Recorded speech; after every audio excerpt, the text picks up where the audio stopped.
ప్రజాప్రతినిధుల కోర్టులో ఏర్పాటు చేసి ప్రజాప్రతినిధుల మీద ఉన్నటువంటి కేసులను త్వరితగతిన పూర్తి చేయాలని సుప్రీంకోర్టు ఆదేశాలు ఇవ్వటం, ఆ మేరకు గత సంవత్సరం నుంచి కూడా పరిస్థితులు పూర్తి స్థాయిలో విచారణలు జరుగుతూ ఉన్నటువంటి పరిస్థితి. ఇక ఏపీ మాజీ సీఎం వైఎస్ఆర్ కాంగ్రెస్ పార్టీ అధినేత జగన్మోహన్ రెడ్డికి సంబంధించినటువంటి కేసుల విషయానికి గనక వచ్చినట్లయితే మొత్తం 11 సిబిఐ కేసులు, 9 ఈడీ కేసులతో కలిపి ఉన్నటువంటి మొత్తం 20 కేసులకు రోజువారీ విచారణ జరపాల్సిందిగా సిబిఐ కోర్టు నిర్ణయించడం జరిగింది.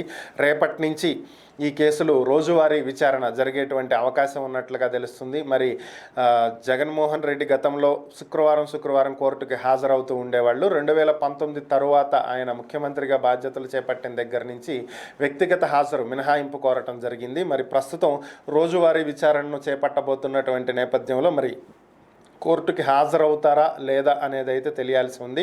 ఓవరాల్గా ఆయన మీద ఉన్నటువంటి 11 సిబిఐ, 9 ఈడీ కేసులు మాత్రం రేపటి నుంచి రోజువారీ విచారణ చేయబోతున్నారు. త్వరితగతిన ఈ కేసులు విచారణ పూర్తి చేసి దోషులెవరు, నిర్దోషులెవరు అనేటువంటి అంశాన్ని కోర్టులు తేల్చనున్నాయి.